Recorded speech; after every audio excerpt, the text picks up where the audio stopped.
તળાવથી હરિપુરા જવાના રોડ પર નાળાની કામગીરીમાં ગેરરીતિ। ત્યારે વાવ તાલુકાના તળાવથી હરિપુરા જવાના રોડ પર દર વર્ષે ચોમાસું પાણી ભરાઈ રહેતું હતું, જેને લઈને તંત્ર દ્વારા રોડ પર નાળા મૂકવાની કામગીરી હાથ ધરવામાં આવી છે। જોકે આ રોડ હરિપુરાથી અને રાબડી પાદર ગામને જોડતો રોડ હોવાથી તળાવ ગામના ખેડૂતો ખેતરોમાં વસવાટ કરતા નાના બાળકોને પણ ગામમાં આવવું મુશ્કેલ બન્યું છે।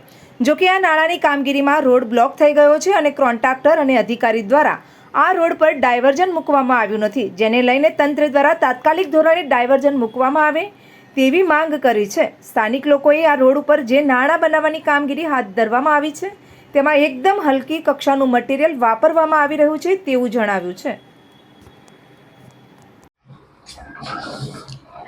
અત્યારે આપણે વાવના તળાવના હરિપુરા રોડ ઉપર છીએ। આ એક્ઝેક્ટલી લોકેશન તળાવ હરિપુરા રોડ છે।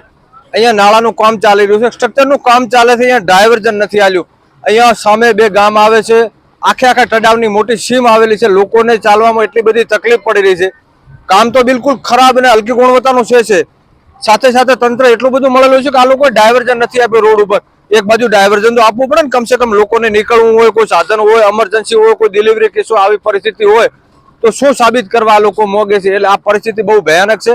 તંત્ર અને કોન્ટ્રાક્ટર સાથે મળીને આ કામ કરી રહ્યા છે એવું ચોખ્ખું નાના છોકરાને ખબર પડે ને અધળા માણસને ખબર પડે આવી પરિસ્થિતિ આ જગ્યાએ છે। એટલે તંત્ર ઉપર એક્શન લેવામાં આવે અને કોન્ટ્રાક્ટર ઉપર કાયદેસરના પગલાં લેવામાં આવે।